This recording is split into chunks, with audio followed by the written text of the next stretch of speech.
Well, they can't all be winners, now can they? Hi, my name is Ryan Lane, and welcome to my review channel. So for today, I will be discussing the worst of films that came out during the year 2022. And just before I get into it, I'd like to say a big thank you to my viewers, whether you've watched one of my videos or watched all of them. Thank you. Every view, comment means a lot to me. So thank you very much. So to that end, I will now be discussing the worst of the worst, and I should note a few things. One, these will all reviews mentions will all be cursory. So if you wish to know more detail of my thoughts on the movie, I will post the links to my reviews of the videos of the movies present here down in the description. Also, I will be mentioning spoilers, so you have been warned in that regard.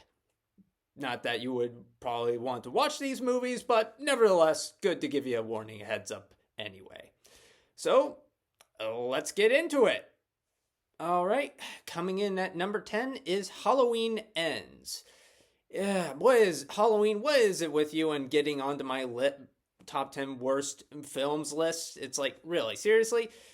Anyway, this film earns a spot on my list because just because it tries to do a whole Neo Michael Myers thing, a la like Friday the 13th Part 5. It's like, really? I mean, come on. The marketing makes it look like it's going to be a whole bow to the death among Laurie Strode and Michael Myers just to serve up oh, hey, here's this new character that hasn't been present in any film whatsoever. Root for him or hate him. I honestly don't know what the film wants you to do. I mean, here's the thing with the Corey character. His transformation from whimpering kid being bullied by teenagers trying to buy beer to full-blown serial killer is simultaneously unbelievable, yet inevitable all at once. And not in, oh no, I see where this is going. It's like, oh, I see where this is going type way. It's because it's inevitable because honestly, if anyone lived in a town filled with such thinly written asshole characters, I feel like anyone would become a serial killer. Let's be real here. Second off, nothing in Corey's characterization makes me go, oh yeah, I could see a darkness in this kid that, if he's just pushed into one quote unquote one bad day, things could go bad. No, it's just, yeah, he's just a completely flat character who only goes through changes because the film demands he go through change. So yeah, weak villain and weak plot overall. Okay, coming in at number 9 is Black Adam. Yeah, so this film wanted to change the hierarchy of power in the DC universe.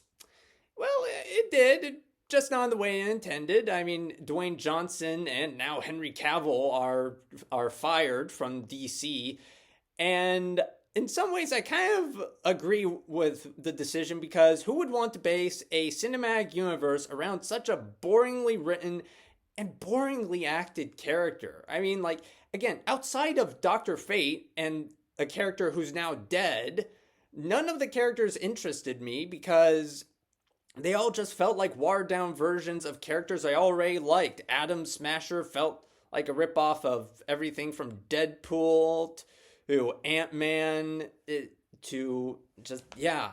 Also, Quintessa felt like a ripoff of Storm. The action scenes are over edited and not that interested, and even rip off like X-Men Days of Future Past. I mean, I feel like we passed oh, this is fun in terms of enjoyment for slow motion action sequences a few movies ago, folks. So yeah, just poorly plotted, not fun action sequences and boring characters all add up to a very boring comic book movie. Okay, coming in at number 8, Gigi and Nate. Whew, boy, I mean, come on. It's a story about a kid and his monkey. It shouldn't be that hard to make it at least semi-decent. But apparently the filmmakers looked at that sentence and thought, challenge accepted. Because this film, the characters are boring. I didn't find their struggles all that interesting. The writing solves the problems way too easily. At one point, the dad's like, "Oh, you think that monkey's going to solve all our problems?" And it kind of does. Just like, for crying out loud, the kid goes from "I want to commit suicide via drowning" to "Hey, I can use a phone now and do TikToks or Instagram or whatever." Just boring teenager stuff. Also, the screenplay is sloppy. Like, it waits until the middle of the second act to introduce well, let's just face it, a PETA villain, a poorly written caricature of a PETA villain. It's PETA person. It's just, and I mean, yeah. So dumb writing, boring characters, and sloppy writing that make for a bad film that deserves its spot on my list. Okay, coming in at number 7, Moonfall. Roland Emmerich. I mean, what are you doing, man? You are known for being good at one thing and one thing only: special effects. And you couldn't even deliver on that. The film looks, for a $140 million film, the film looks cheap in terms of special effects. There were times where I was like, how much money did you spend on this again? Yeah, just that right there. And also, the film is just lazy overall in its plotting. Like, even by Emmerich standards, it's derivative. The film rips off other Emmerich films like Independence Day and even an Independence Day resurgence. And I feel like the best way to describe Moonfall is as in the following way.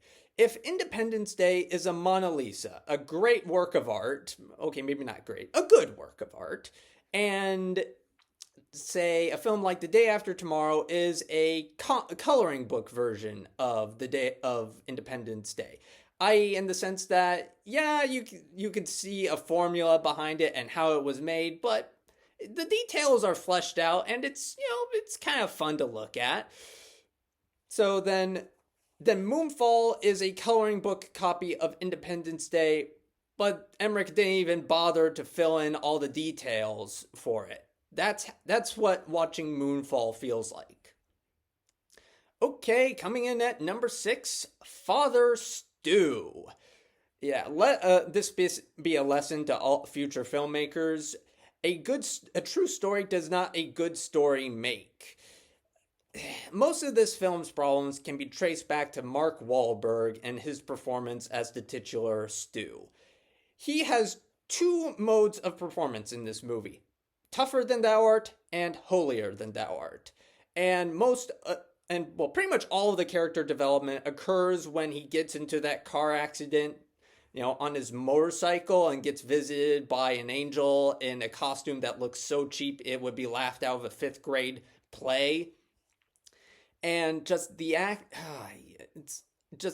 Mark Wahlberg is insufferably annoying when he's, doing the whole, "Hey, I'm Mark Wahlberg, I can beat you up" type act. It's annoying. And when he's doing the, "Oh, I'm reformed now, I'm going to quote a bajillion Bible verses at you to show I'm a better person now," it's so annoying. It just, combine that with cinematography that overuses a handheld camera and is way too close to Mark Wahlberg.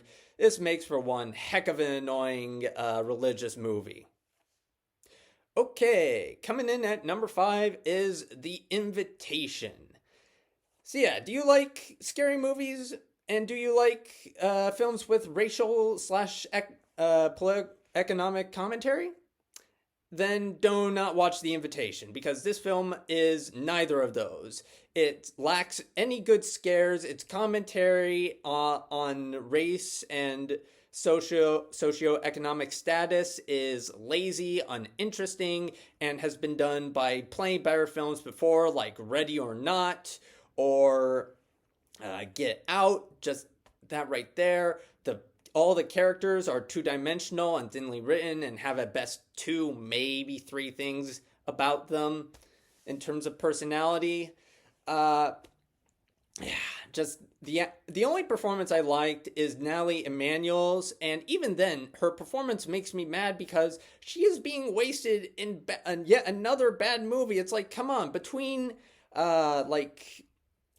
the prequel to Army of the Dead. No, Army of Thieves. Yes, Natalie Emmanuel was in Army of Thieves, and in previous year in 2021. And at this point, it makes me wonder, Hollywood. She has already proven her mettle just in the Fast and Furious movies alone, 8 and 9. Like, just give her a good movie to work with already, for crying out loud.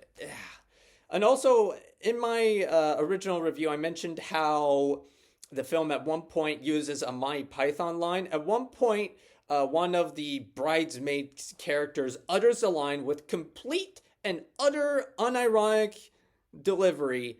"'Tis only a flesh wound." Okay, maybe not "tis," but you get the idea. It's a funny line, unintentionally funny line in a in a very unfunny movie. So yeah, just bad horror film. Okay, coming in at number 4 is Redeeming Love. Yeah, there ain't much redeeming about this movie.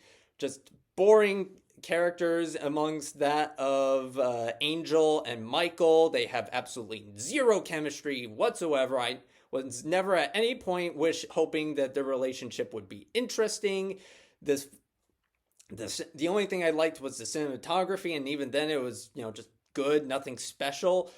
The film is just way too long. The film could have easily cut 20 minutes. Like, at the very end, I was begging. I was like, please end already. Please let me go home.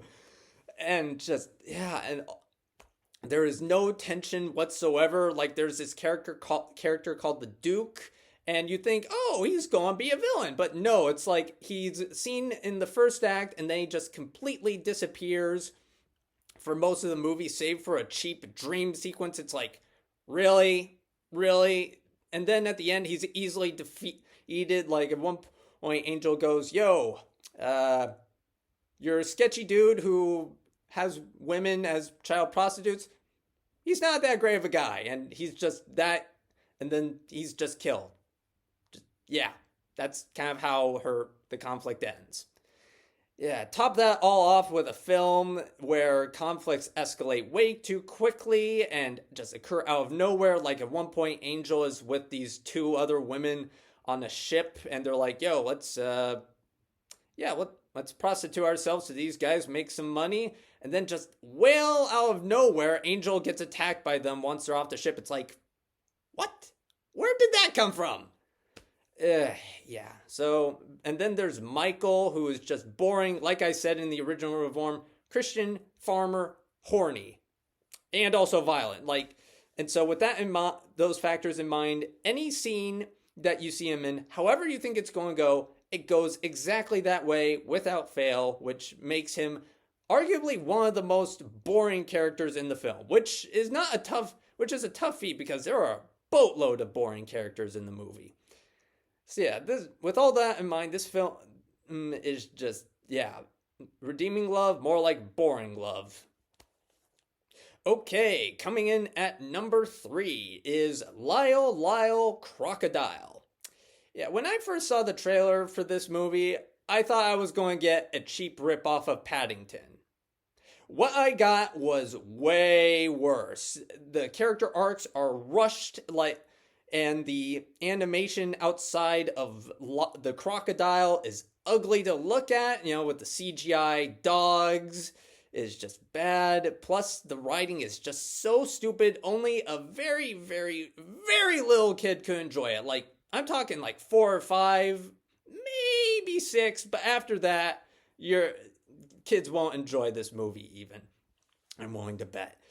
It's like, so just the screenwriting, much like Gigi and Nate, is sloppy. The film introduces a character who at one point seems like she's going to be the main boy's best friend for the movie, and get to see their friendship grow. But no, at one point, she disappears for most of the movie and doesn't come back until the 3rd act, where they need to save the crocodile via a singing competition. It's like, what? It's just so stupid. And then at the very end, where the crocodile is saved from having to go to the pound via some weird rule about the house being marked as a sanctuary for animals or something. It's like the people who wrote this movie thought the kids would be smart enough to understand housing regulations. It's like, why? And top that all off, the songs are boring and uninteresting. Most of the actors can't sing a tune, and so they have to be auto-tuned. And Shawn Mendes, while he can sing, competent singing doesn't save the songs. They're still boring. Yeah. So yeah, this is one talking animal, or rather singing animal, that moviegoers won't enjoy at all. Okay, coming in at number 2 is Paws of Fury, The Legend of Hank. So I would say that my complaints with Paws of Fury are about the same as Lyle, Crocodile. However, what puts Paws of Fury at a lower quality than Lyle, Crocodile is the animation. The animation in this movie is ugly. Like, the film looks so horribly cheap. It's arguably... the animation looks akin to that of Norm of the North. That's how bad the animation is. But this isn't like an animated movie that's coming from some obscure studio that's being released in January. No, this is a full-blown theatrical movie with A-list actors like Samuel L. Jackson and Michelle Yeoh, for crying out loud. And this film came from Nickelodeon. I mean...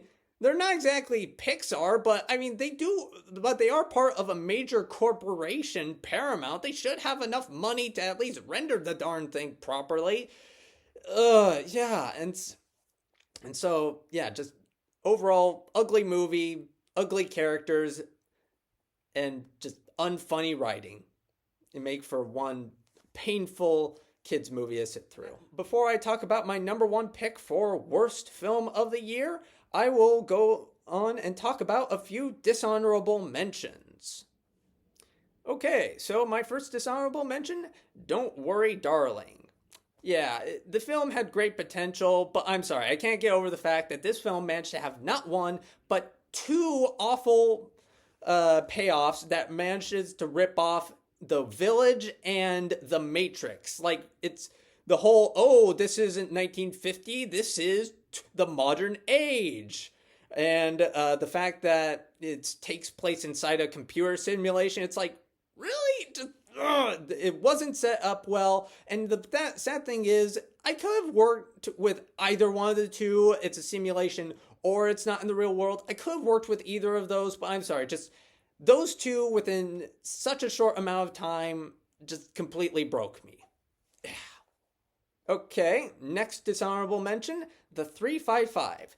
This film had some of the worst editing I've ever seen in a mainstream Hollywood blockbuster. Like, seriously, I thought we were beyond this as a culture now. We've had the John Wick movies, for Christ's sake.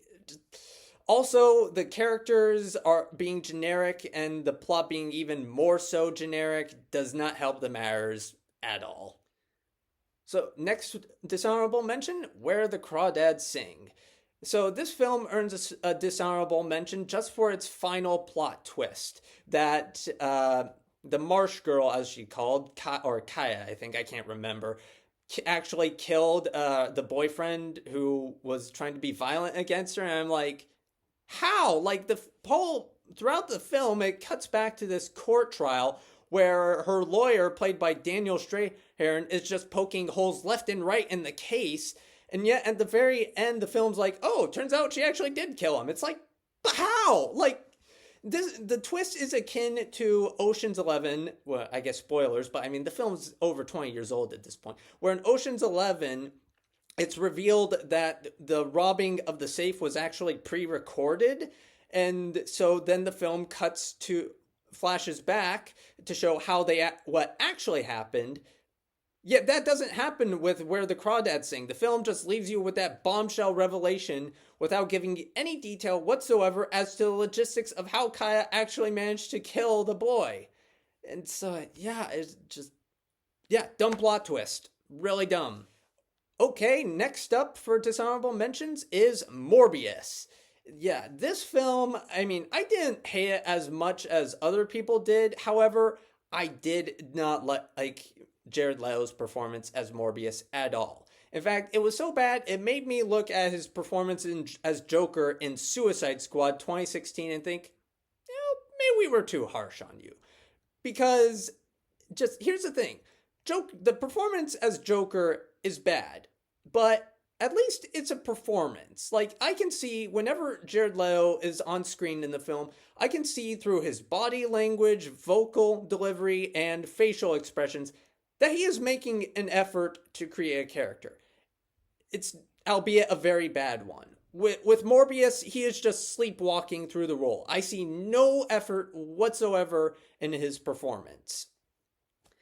And once again, it's like Sony wants to build a cinematic universe around this character. It's like, just why?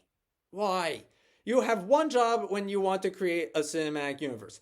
Make a good character that people care about, and Morbius fails spectacularly in that fashion. And rounding out the final entry in my dishonorable mentions is Amsterdam. So this film features an ungodly amount of undramatized exposition. Like, I feel like at least half of this film's dialogue is characters just spitting facts at each other that they already know about. And it's clearly just a desperate ploy to get the audience up to speed on the film. And even, apparently that wasn't enough because the film uses an ungodly amount of voiceover narration to plug in the gaps as well. Like the very final act alone, where Christian Bale's character goes on a major spiel about the plot and how, the villains had a swastika bush in their at their house. It's like, it's too much. And the sad thing is, I was more confused about what happened than I was before I went into the movie. That right there is the hallmark of a film failing to give the audience good exposition. And now, my pick for the worst film of 2022 is, drumroll please, Fall. So, yeah, this film did not need to be nearly as bad as it was. Like, with a little bit of rewriting, I feel like this film could have been, at the very least, on par with the quality of 47 Meters Down. I.e., mediocre, but at least watchable, and dare I say, enjoyable at certain points of the movie. But no, that's not what happened. Instead, what happened is the film gives the audience boring characters that you will care absolutely nothing about. The actors give little to no depth to the characters. Like, one character is just perpetually sad about her dead husband, and the other character is just an annoying YouTuber, hopefully not like me, that speaks in platitudes about living life to the fullest. The special effects are cheap and undermine what little tension could have been derived by the okay cinematography that feels limited by the fact that the characters are stuck on a tower for like most of the film's runtime.